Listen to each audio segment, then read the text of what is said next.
Olá pessoal, tudo bem? Continuando ainda tratando da parte de sistemas de medidas. Bem pessoal, lembrando que esse tópico caiu como uma luva para os alunos que vão prestar o concurso agora da PRF, estilo CESP, com um tópicozinho exatamente de sistemas de medidas. Lembrando, inclusive, que tal assunto aparece em todos os concursos que você tem com a parte de matemática. Pode ser FCC, SESGRAN Rio, CESP, ESAF, o que for. Essa parte é extremamente importante e diga-se passagem, é uma parte chata, é uma parte delicada, é uma parte que normalmente os alunos encontram uma certa dificuldade. Então, vamos trabalhar. Questão de número 31. Acompanhe. Considere que, independentemente do tipo de demanda, o tempo gasto com atendimento a cada cliente por um atendente em minutos seja sempre o mesmo e que, em 4 horas de trabalho, ele atenda 64 clientes. Nessa situação, o tempo utilizado por esse atendente no atendimento a cada cliente é... Bem, o que é que vai acontecer aqui? Grifando os principais pontos. Em 4 horas de trabalho, ele consegue atender o quê? 64 clientes. E ele quer saber o tempo que ele gasta para atender um cliente. Beleza? Ok. Observe que as respostas, as opções, todas em minutos. Então, talvez seja interessante trabalhar logo em minutos. Uma questão simples. Você pode pensar como uma proporção, uma regra de 3, sem muita dificuldade. Olha só. 4 horas. Então, 4 horas igual a 4 vezes 60 minutos. Daí, eu posso trabalhar 4 horas como sendo 240 minutos. Ok? Pronto. Tranquilo. Próximo passo, montar a nossa proporção, a nossa regra de 3. Logo, vejamos, em 240 minutos, que são 4 horas, eu consigo atender 64 clientes. Para descobrir o tempo que eu preciso para um cliente, eu ponho a variável t. Posso multiplicar sem nenhum problema, daí, multiplicando em cruz, ficamos com 64t igual a 240. Passa dividindo, o meu t vai ser igual a 240 dividido por 64, ok? Pronto. Como ele está trabalhando com intervalos, eu não preciso nem perder muito tempo. Observe que na hora que você divide 240 por 64, vou colocar até aqui o rascunho, ó. 240 por 64. Você não precisa se preocupar com aquela divisão tão perfeita. Fique tranquilo. Vamos lá. 4 passa. Então, 3 vezes 4, 12, vai 1. 6 vezes 3, 18, com 1, 19. Então, subtraindo, você vai encontrar 48 como resto. O que significa dizer que eu tenho aqui, 240 o quê? Que eu transformei minutos, que eu estou dividindo em blocos de 64. Tudo bem? Então, esse rapaz significa dizer o quê? Que eu vou encontrar como resposta 3 minutos e boa parte com relação aos segundos. Então, eu ainda tenho alguns segundos. Não imagine que são 48 segundos. Não. O que eu tenho?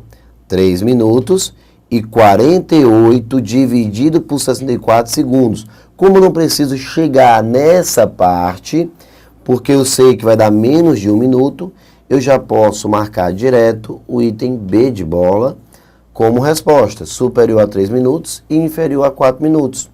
Então, eu já sei que eu tenho, claro, o 48 já está mais próximo de 64. Então, se você for imaginar, com certeza você já passou de 3 minutos e meio.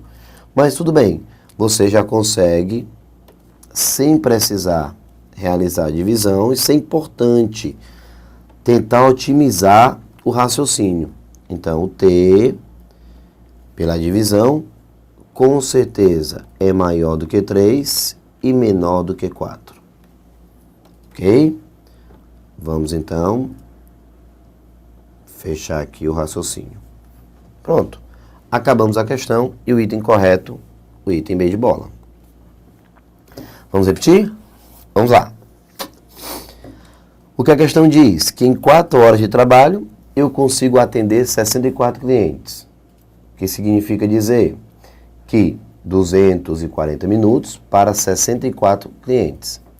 Ele quer a demora, o tempo esperado, o tempo estimado para cada cliente. Então, tempo T.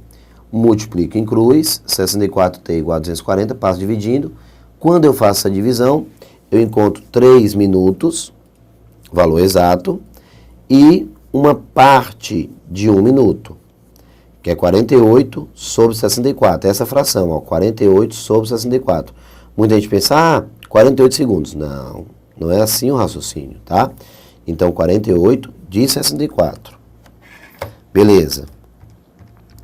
Aí o que acontece? Você tem exatamente aqui o que? Você tem o tempo, um valor maior do que 3, já que tem resto, é maior do que 3. E menor do que 4, porque se você colocar um 4 aqui, você vai para 256, quando multiplicar 4 vezes 64. Então, você vai para 256. Então, nesse caso, você já ultrapassa. Então, não pode chegar a 4. Mas, Thiago, muita gente deve pensar assim, Thiago, mas eu tenho uma dúvida. E se eu quisesse saber o valor exato? Tudo bem, resolvi a questão, resolvi. A discussão não é mais essa, a resolução, ó, rapidinho você matou. Agora, se você quisesse saber o valor exato, tinha como descobrir? Tem, pessoal. Tem como descobrir. Tem. Nesse caso, volto a repetir, eu não preciso desse valor exato, porque a questão não quer saber o tempo exato. Ela quer o intervalo. Então, quando eu bato o 3 e vejo o resto, eu sei que o 3 vai ter que ser maior e menor do que 4, porque eu não consigo gerar 4 minutos. Pronto. Marquei o item B e vou comemorar. Mas aí eu sei que você em casa, professor, eu quero saber o valor exato. Vamos. Então, a questão foi resolvida. Agora vamos naquele bate-papo, aquele aprofundamento. Beleza? Vamos lá. Passo para cá. Nesse caso, o que você consegue enxergar é o seguinte. Deixa eu ver com você. Ó. Você está dividindo o número 240 por 64. Então, meu tempo T... Vou sofrer aqui um pouquinho, pessoal. Meu rouco hoje, mais do que o normal, tá? Mas aí eu vou pedir desculpa a vocês, mas temos que trabalhar. 260 dividido por 64. 240. 240 por 64. Pronto. Isso. Quando você quer descobrir o tempo exato, primeiro passo, tentar simplificar. Isso mesmo, tentar deixar a estrutura mais agradável. E claro, na hora que você pensa em simplificar, você já pensa em simplificar sempre por números que você consiga visualizar. Por exemplo, eu vou dividir o de cima por 16 e o de baixo por 16.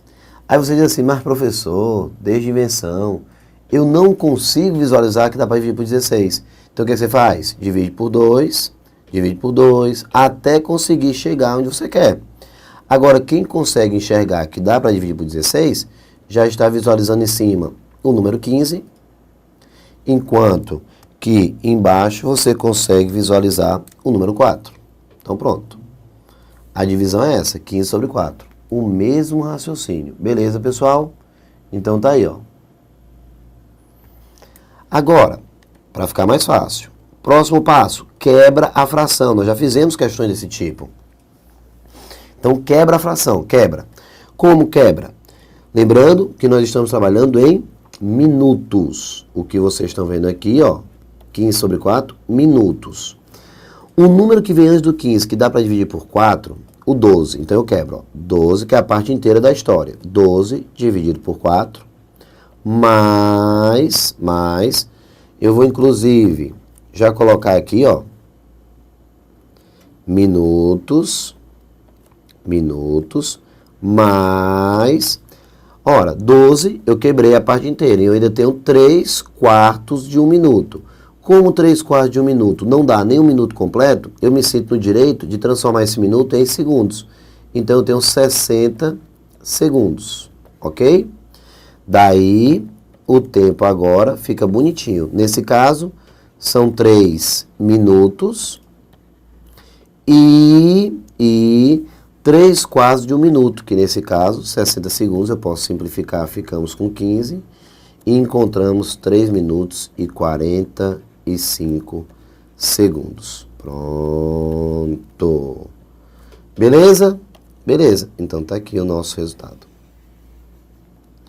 Ó. Então, 3 minutos e 45 segundos. Pronto. Agora sim. Tá claro? E com exatidão. Professor, ia chegar nessa parte? Não. Lembrando que aqui foi só uma espécie de aprofundamento, né? Pronto. Tá aqui, ó. Aprofundamento. Se você quisesse descobrir o valor exato, 3 minutos e 45 segundos. O que significa dizer maior que 3, menor do que 4. Bem de bola, vamos para a próxima. Legal. Agora, questão de número 32. Diz assim.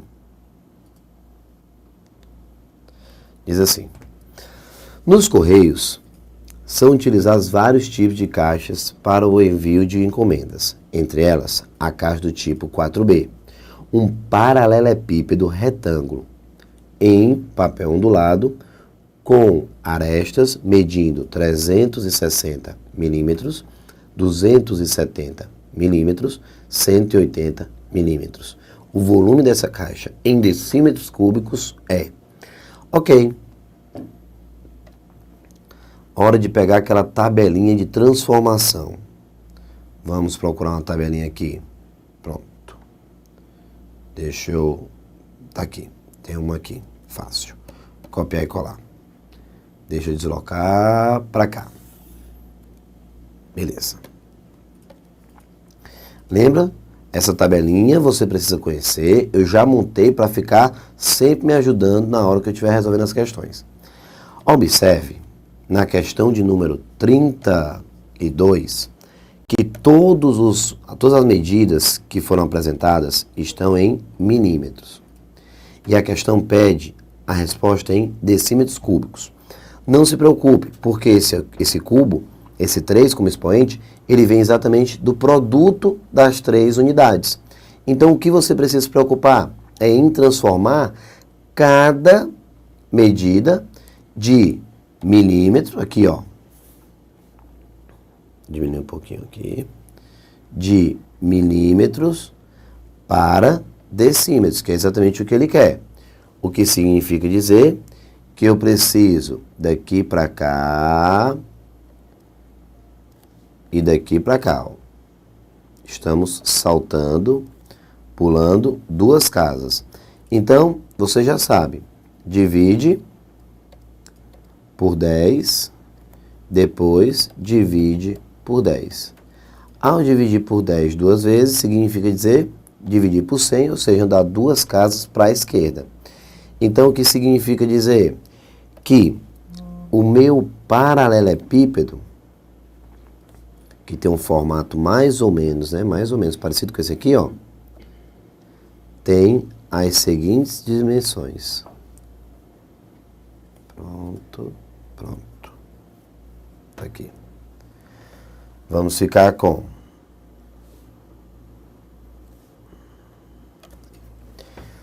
360 milímetros. Como eu vou andar 2 casas, já sabe, salta 1, 2. Então, na realidade, para efeito de cálculo, eu uso 3,6 decímetros.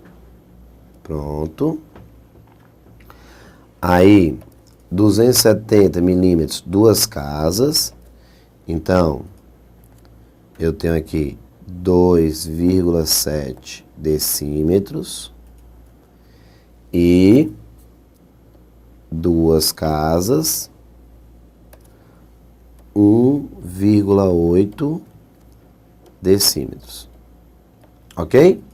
Como ele quer decímetros cúbicos, então eu já faço esse cálculo bonitinho. A parte chata, a multiplicação. Por quê? Porque quando se trata do volume de um paralelepípedo, você deve multiplicar as 3 dimensões. Nesse caso, o volume 3,6 vezes 2,7 vezes 1,8. Como eu te falei, essa parte do produto, você vai ser o responsável pelo cálculo. Vou só colocar aqui o resultado já final. Então, 3,6 vezes 2,7 vezes 1,8. Chegamos, então, em 17.496 decímetros cúbicos. Pronto. Muito legal. Para você ter uma ideia, lembra daquele detalhezinho que para cada decímetro cúbico eu tenho espaço correspondente para 1 litro. Então é como se você estivesse me dizendo que essa caixa ela tem capacidade para aproximadamente 17 litros e meio. Então, porque a unidade, ó, já tenho em decímetros, beleza? Então daí você deve observar que o item correto vai ser o item E. O volume em decímetros cúbicos é superior a 15, mas é inferior a 18. Então, 32, o item é. Combinado? Beleza, beleza, beleza. Só a próxima. Opa, 31 já foi. 32 agora. E a 33. Vixe! Vamos dar uma olhadinha na 33. Mais uma questão do CESP. Vamos lá. Diz assim: cálculo de preços e prazos de entrega. Me parece que essa estrutura que vocês estão vendo aqui, ó, é como se fosse uma espécie de adesivo. Um rótulo que encontramos em uma determinada encomenda. Certo? Beleza. Daqui a pouquinho eu volto para analisar essa estrutura. Deixa eu tirar essa partezinha aqui. Não me interessa. Pronto. Se a caixa de encomenda citada no texto tiver a forma de um paralelepípedo retângulo, cujas arestas tenham as medidas apresentadas, então a área lateral dessa caixa será igual a... Bem, pessoal, a área lateral dessa caixa. O seguinte, nessa questão, eu gostaria de chamar a atenção de vocês para um detalhe que, infelizmente, acaba derrubando muitos candidatos e candidatos bons. Por quê? Porque o cara já vai e sai de casa com um determinado raciocínio. Quando se depara com a questão, é surpreendido. Como, Thiago? Quando nós falamos de área total e área lateral de um paralelepípedo, veja só a seguinte diferença. Vou botar aqui para você rapidinho, bate-papo. Pronto. Aqui, ó, bate-papo.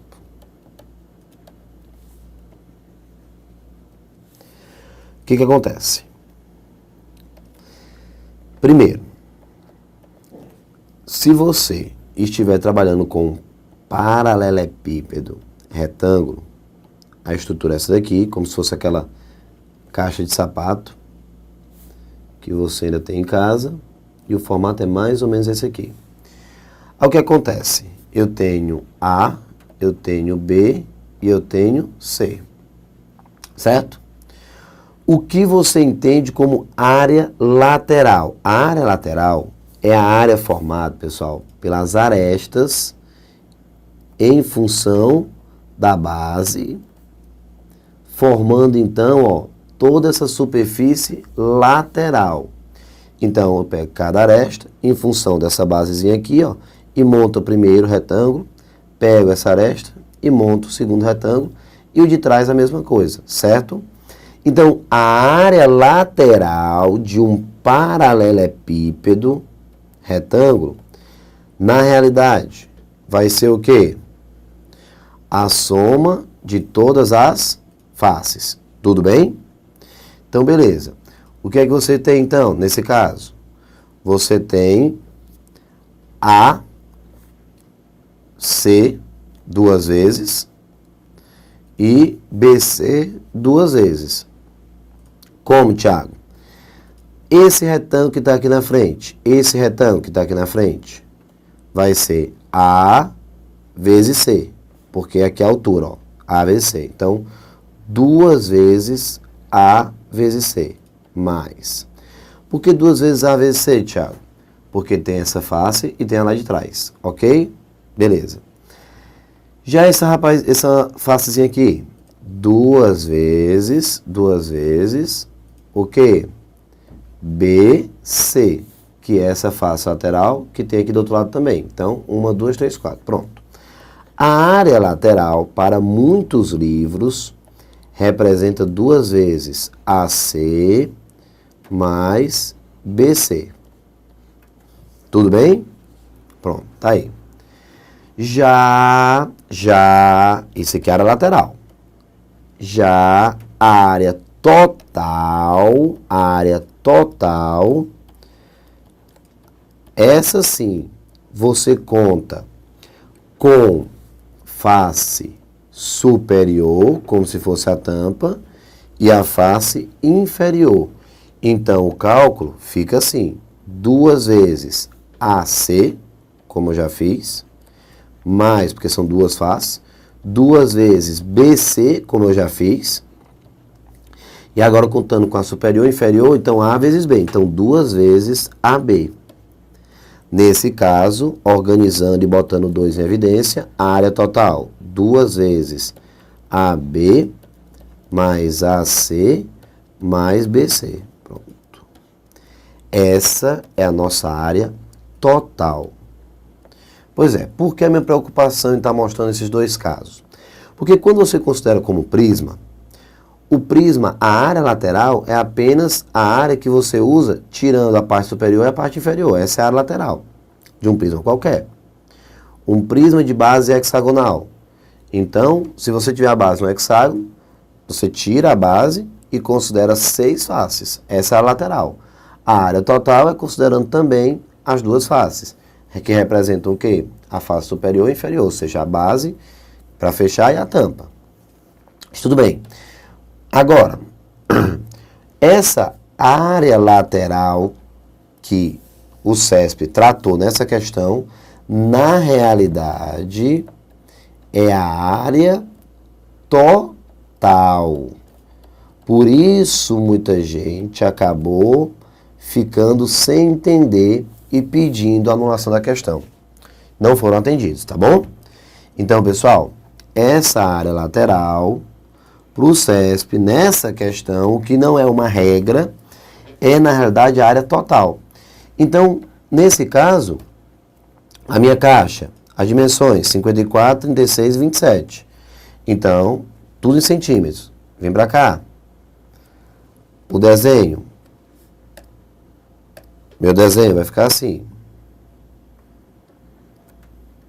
Aqui, ó. Deixa eu desenhar, agora ficou mal feito. Não vou ter muito rigor com o desenho não, porque você já viu isso aqui umas 10 vezes, então dá para entender. Pronto. Vamos lá. As dimensões. 54 centímetros. 36 centímetros. e 27 centímetros.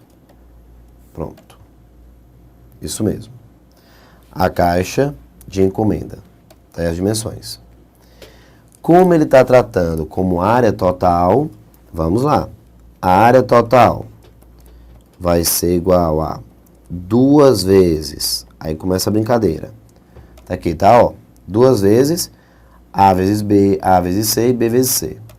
Então, 2 vezes 54 vezes 36, com mais 54 vezes 27, mais 36 vezes 27. Poxa, Thiago, vai demorar pra caramba. Concordo com você. Mas vamos pra frente. Tem que acertar. Então, pronto. 54 vezes 36, estou pegando a base inferior e a base superior, que é a tampa. E esse cálculo, 54 vezes 36, já encontro aqui 1944, mais 54 vezes 27, considerando agora essa partezinha da frente, que também tem uma lá atrás. Então, 54 vezes 27, 1458, mais 36 vezes 27, 972 centímetros quadrados, que é essa facezinha aqui lateral. Ó, essa daqui, ó, essa face e essa outra aqui. Nesse caso, a área total vai ser igual a 2 vezes, hora de somar, 1944, com mais 1458, com mais 972, dá 4.374. Conclusão, a área total vai ser esse rapaz multiplicado por 2. Então, chegamos em 8.748 centímetros quadrados. Ok? Então tá aí, ó. Chegamos nesse resultado. Deixa eu grifar aqui como resposta da nossa questão. Tá aqui. Pronto. A área total. Beleza. O que eu preciso agora? Identificar a opção correta, certo? Verificar entre os itens aquele que eu tenho igual ao resultado. Por exemplo, o item D eu já sei que está falso. Por que eu sei que o item D está falso? Porque aqui está dando 87 mil centímetros quadrados. E não, o meu, 8.748. Já está falso aí, certo? Agora, vamos analisar as outras unidades. Metros quadrados. Pessoal, se você quer transformar de metro para centímetro, deixa eu pegar logo aqui a tabelinha. Outra, copia e cola, rapidinho. Joga para cá. Pronto. Bem rapidinho. O item A, ele tem metros quadrados e eu tenho centímetros quadrados. Vamos lá transformar? Quem quer transformar de metro para centímetro? Você vai ter que saltar o quê? 2 casas. Então, 100 e 100. Por que eu vou multiplicar por 100 e 100? Porque, pessoal, está ao quadrado. Então, quando é ao quadrado, no lugar de andar de 10 em 10, você anda de 100 em 100, não é assim? Então, vamos lá. Nesse caso, eu vou ter que deslocar 4 casas. São 4 zeros, 4 casas para a direita. Então, vamos lá. 1, 2, 3, 4. Então, na realidade, 87,48 centímetros quadrados. Está falso porque não bate com a minha resposta. A vírgula, nesse caso, vai ficar aqui, o que não dá o meu resultado. Ó. A vírgula fica aqui e ele deixa de ser metro quadrado e passa a ser centímetros quadrados. Que não é, ó, 87,48? Não, está falso. O item B, de decímetros quadrados para centímetros quadrados. No caso, se a transformação agora é a transformação de decímetro para centímetros quadrados, eu desloco apenas 2 casas. Então, Nesse caso, duas casas. Tira a vírgula, anda uma depois do 4, outra depois do 8. Então, pronto, a vírgula para aqui, sai daqui, deixa de ser decímetro e passa a ser centímetros quadrados. Me diz, se a vírgula vai ficar depois do 8, eu tenho, na realidade, 8.748 centímetros quadrados. 8.748 centímetros quadrados. Resposta correta, B de bola. O item está correto, beleza? Aí você pode analisar os demais itens. No caso, ó, metro quadrado apareceu de novo. Então, você tem que andar 4 casas. Quer ver como está errado? Ó? 1, 2, 3, 4. Ó. A vírgula fica depois do 4. Aí você vai ter o quê? 874 centímetros quadrados, que não é a resposta. A resposta é 8.000 e não 874. Resposta de fato, o item B de bola. Beleza? Questãozinha 33, chata com relação aos cálculos, mas você consegue fazer bem, sem nenhum problema, e usa a transformação, principalmente no final. Beleza? Um forte abraço, tudo de bom? Daqui a pouco nos encontramos. Até mais, pessoal. Tchau.